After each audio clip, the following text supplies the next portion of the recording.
Marcial Maciel y sus connotaciones. Hay una parte de lo que dice el vicario que tiene que ver ya con la muerte de Marcial Maciel y con la misa póstuma al fundador de los legionarios. En las homilías de la muerte de nuestro padre, pues ciertamente hay que pensar lo difícil que era hacer una homilía. Yo le puedo decir con toda sinceridad, con toda franqueza, una, la verdad que usó el padre Álvaro, la verdad no lo usó, o sea, que ya conocen cómo es el padre Álvaro, porque papel dice otra cosa, ¿no? pero procuré pues, hacer un balance de hablar más de la vida sobrenatural del cielo y no decir pues la vida luctuosa de la persona. Evidentemente, pues hablar de una realidad que es la realidad del movimiento, de la acción, que está en el bien, que es innegable, pero tratando de lograr un balance, pues considerando que ahí en ese auditorio pues estaban sus hermanos y sus hermanas y gente muy querida, o sea, no puedes tampoco sacar la espada y decir que era un desgraciado, no tienes que ser muy cuidadoso. Lo que sí me puedo decir sobre la realidad de la psicología, de lo que yo veía era que era un hombre perfectamente coherente ante nosotros, pero que tenía pues esos agujeros en su conciencia por los cuales podía perfectamente salirse en la tarde, en la noche o a la mañana siguiente hacer una cosa completamente diversa de lo que te decía, de lo que él pretendía parecer y de lo que él quería que hiciera.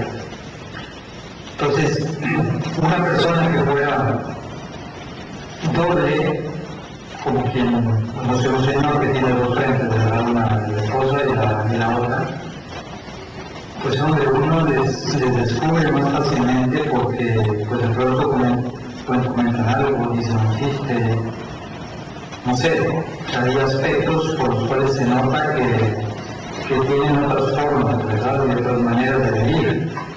Pero acá, pues digo, debe ser una psicología realmente trasfocada, porque yo no me explico cómo pudiera él ser tan terriblemente coherente con todo lo que decía, escribía, pensaba, etc. Si no había una psicología que estaba tocada. Por eso no lo justifico, simplemente digo que no me explico de la manera.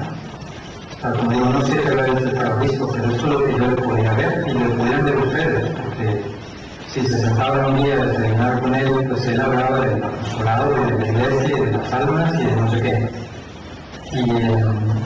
Y esa noche podía haberse ido con la señora a vivir una vida marital, o sea, así de fácil. Si eso lo hiciera yo, pues la verdad es que no me llegaba a la mañana siguiente, o sea, no podía. No sé si me explico, me sentiría como 15.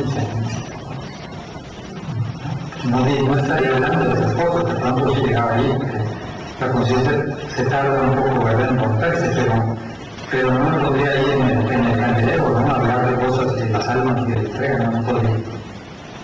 Pero bueno, entonces, como digo, esto no justifica lo que ha sucedido, pero en errores, tal vez sí explica lo que pretendo que explique las motivaciones de fondo. Bueno, pues me detengo también para que escuchemos juntos esta parte de la grabación donde se oye al vicario de los Legionarios de Cristo hablando de dos tipos de testigos de los crímenes de Marcial Maciel contra menores, las víctimas directas y las personas que en un momento dado se enteraron de estos hechos. Sobre esto último relató la experiencia del padre Alfredo Torre, a quien su confesor le recomendó no decir nada, pues no podía remediar la situación. Que hay quienes pudieron ver y no haber participado de ninguna manera, puede ser, no le puedo decir con toda certeza. Hay algunas personas que se han acercado a mí y me han dicho que sabían de los hechos. Yo les he preguntado si sufrieron ellos o no. Ellos no me lo dijeron tampoco. ¿Por qué no dijeron? Pues yo en el caso referido, en el caso de uno de estos padres que lo dijo no privadamente, lo dijo públicamente en una comida, por lo tanto, me siento también la posibilidad de decir el nombre del padre de Torre. Esto lo conoce muy bien, porque está en Madrid, es un hombre de una personalidad muy fuerte, irreverente, imponente, yo la primera pregunta que le hice cuando lo dijo, porque lo dijo todo en una comida que él sabía de estas cosas, no sé en qué detalle, que sabía que era problema de la alimentación, eso lo dijo. Le dije, a ver, ¿usted sabía por qué lo dijo? Y la respuesta que me dio fue la siguiente, me dijo, mire, yo consulté en conciencia a una persona en confesión, sacerdote, que me dijo, ¿tú tienes posibilidad de remediar esto? Y yo le dije, no tengo posibilidad de remediarlo. Me dijo, bueno, pues si no tienes posibilidad de remediarlo, no estás en la obligación de decirlo. Y yo además, porque si yo lo hubiera dicho, él me hubiera mandado a psiquiatra. Tenía miedo a los efectos que una palabra en cada línea hubiera provocado para él. Entonces, si había miedo, que había legalización del superior del fundador, que había, no sé, la idea de que, bueno, el fundador es esencial para la legión, la legión es tan importante para la iglesia, yo no puedo tampoco tocarlo, porque si lo toco se cae todo. Tremenda esta parte, porque esa es una de las grandes cuestiones en este momento. ¿Quién sabía, quién no sabía, por qué los que sabían no lo denunciaron?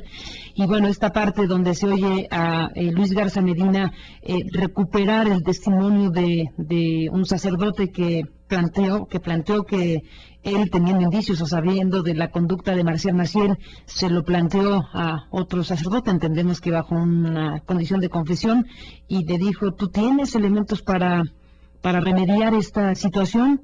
Pues no, pues entonces no lo digas. Esa es una parte fundamental del corazón del debate en este momento sobre el tema de los legionarios. ¿Sabían? ¿No sabían? ¿Qué va a ocurrir cuando el tema se procese, que ya se está procesando en los terrenos judiciales en Estados Unidos? Porque el eje fundamental de la estrategia jurídica en contra de los legionarios de Cristo en este momento en las cortes estadounidenses tiene que ver con ese asunto, con quienes supieron y no impidieron que continuara la conducta depredadora del fundador de los legionarios de Cristo, y con el silencio, la complicidad o el miedo a decir, permitieron que continuara dañando a personas, a menores.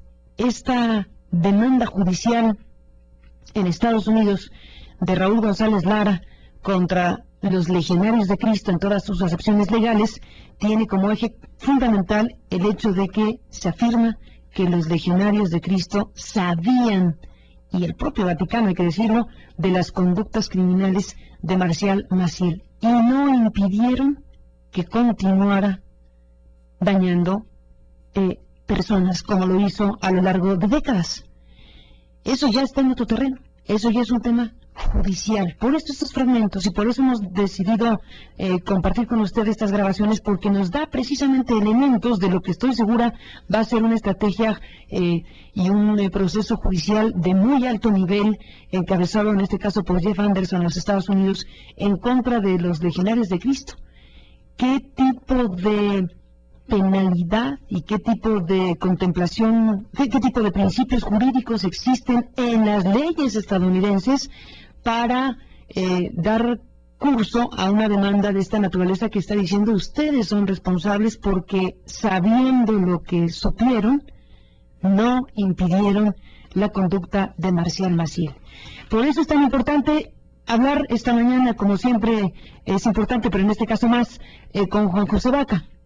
Juan José Vaca fue durante muchos años un muy cercano, estrecho colaborador de Marcial Maciel, el mismo denunciante de las conductas de Marcial Maciel. No solo es uno de los 8 firmantes de una carta, como hemos aquí comentado, muy conocida y pues por supuesto con connotaciones ya históricas, que se presentó en el Vaticano en su momento, sino que él mismo, con muchos años de anterioridad, presentó precisamente un documento, una carta muy contundente, donde describió con mucha claridad las conductas de Marcial Maciel. Esa carta de Juan José Vaca es uno de los elementos más potentes, más poderosos en la estrategia jurídica de lo que está pasando en los Estados Unidos. Que se pueda demostrar a partir de ese elemento y algunos otros que los legionarios de Cristo y el propio Vaticano conocían de las conductas de Marcial Maciel y no hicieron nada en consecuencia, se puede traducir en un juicio verdaderamente trascendente para estos propósitos. Juan José Vaca fue en su momento director de los Legionarios de Cristo en Estados Unidos, superior de los Legionarios de Cristo precisamente en Estados Unidos, en donde, por cierto, está radicada esta demanda en Connecticut, que es el lugar sede de los Legionarios de Cristo en los Estados Unidos. Termino con la selección de estos momentos de la grabación que estamos compartiendo para después del corte regresar con Juan José Vaca, que se encuentra en la línea telefónica en Estados Unidos escuchando estas grabaciones. Luis Garza Medina comentó en otro momento el caso de Legionarios de Cristo que no daban crédito a las acusaciones por la idealización que se tenía de Marcial Maciel. Habla del padre Felipe Castro, que a pesar de haber recibido encomiendas del propio fundador de la Legión como asistente